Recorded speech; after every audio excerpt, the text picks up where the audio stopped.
moment you all have been waiting for. The conclusion to this romantic story that Inaccuracy has gotten himself involved in. I hate to be the bearer of bad news to you people, but this story does not really end on a happy note. So after the situation between me and this girl, we became a couple, believe it or not.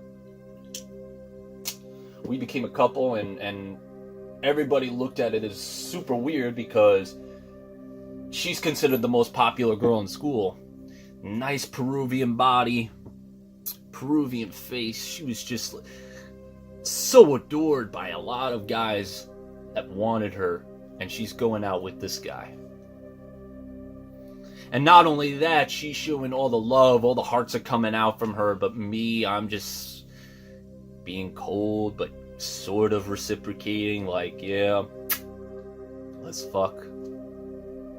It was a weird dynamic between us two. But see, the thing is, she was 3 years older than me, so by the time she was graduating high school, I was still just kind of breaking my ground in high school. But we still were able to keep a relationship. Then the day came where she was graduating college and I was graduating high school. And that's the night that kind of put things into perspective.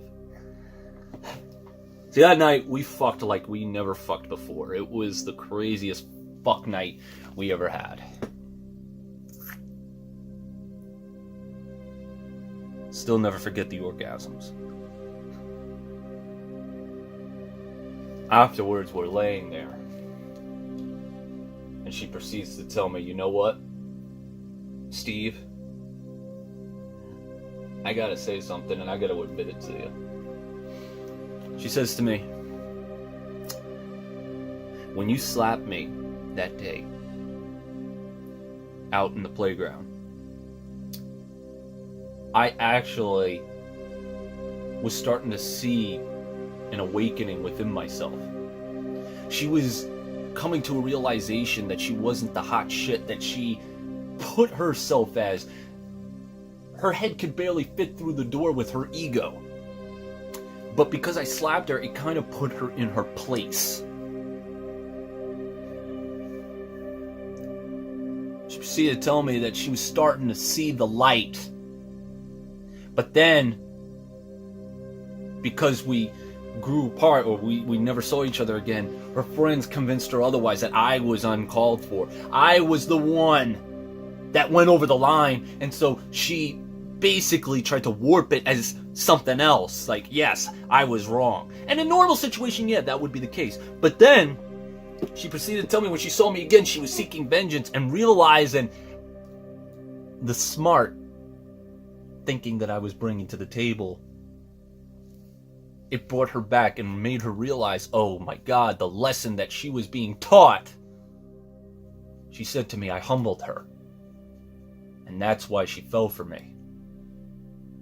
She said that she needed to be humbled, otherwise she was going to lead to a path of nowhere. She wasn't going to go to college. She thought that she could just ride on by with looks and all that mumbo jumbo. She said, even though you come off cold and not romantic at all, it kind of humbles me to a point where I stay in line. And it made me think. It made me think, you know what? She was beneficial to me. She was very beneficial to me because I was doing a lot of bad things. And I still want to do those bad things every single day, but I couldn't. Because I knew that I would end up in jail and I wouldn't be able to have the career that I have. But I told her that in probably the most emotionless way possible, which probably aroused her even more. Well, eventually it's time for her to go home. So we share one last kiss, and she says goodbye and she goes. I think nothing of it. The next day, I'm woken up to cops knocking on the door.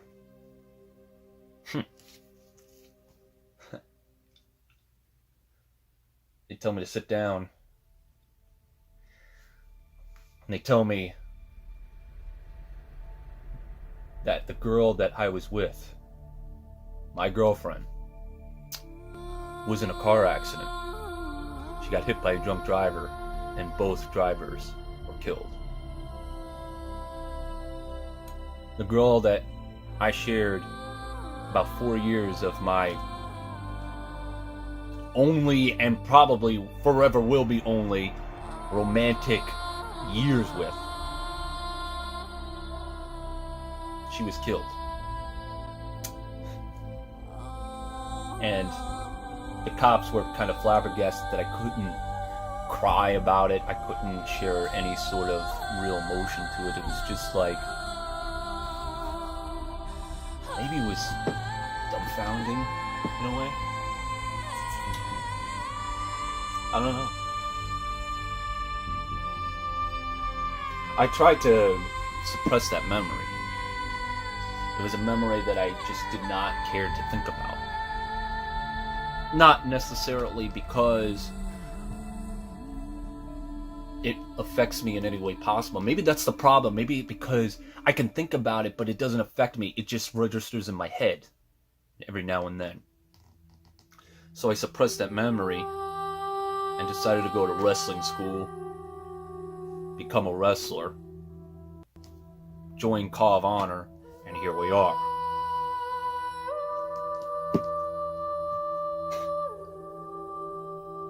So, many of you are probably asking yourselves, well, what does this girl have to do with anything? Okay? What does this girl have to do with you in your current predicament at Call All Stars and the Rumble? Well, not too long ago, I had a dream. And I'm gonna be honest. I don't know if it was a spirit. I don't know if it was her spirit. I don't know if it was just my head imagining it. But she appeared in my dreams. And she came to me and spread a powerful message. She told me that she still loves me wherever she is.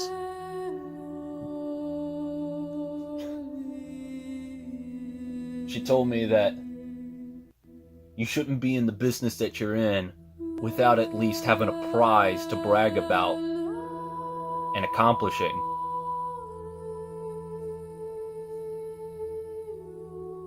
You need something in your life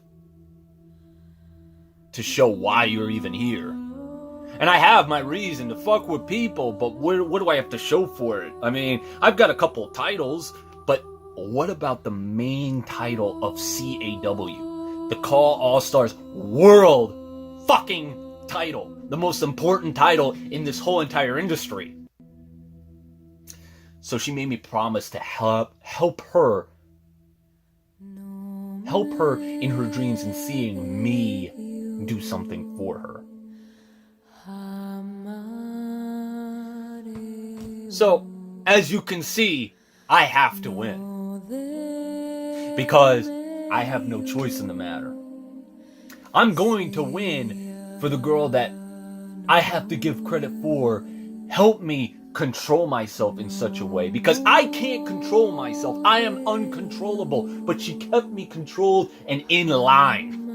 Now, she can't stop me from fucking with people in this industry, and I think she realizes that. She's only got so much control over me. But now, at least, I have a path line in how I'm gonna fuck with people. So now, I have a goal. But I think all of you need to understand that the Call All Stars Rumble is not for you. I am going to destroy every single one of you motherfuckers in that ring. I am going to make sure that I am the only person still standing in that ring. I am going to make sure that my feet are the only feet still in the fucking ring. And come whatever CPV it may be.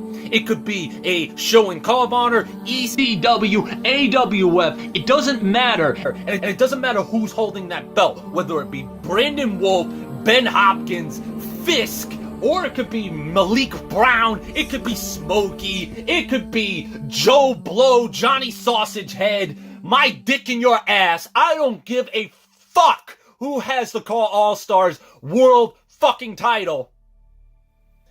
The fact of the matter is, I am bound to win that Rumble, face whoever the world champion is in the middle of that ring, and take that belt from them and stand tall.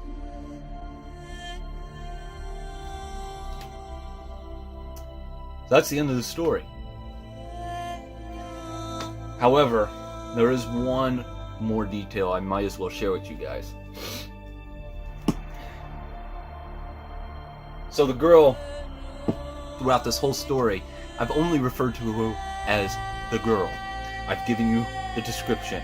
Peruvian, beautiful, 5 foot, perfect frame, basically a supermodel, if you will. But I never gave you her name. And I think it's important that I share that detail with you. So the girl that put me in check, who gave me the only 4 years of romance that I think I'll ever experience in my life, the girl that basically talked to me in my goddamn head and told me to win that Call All-Stars Rumble, make something of myself, and get that belt. Her name?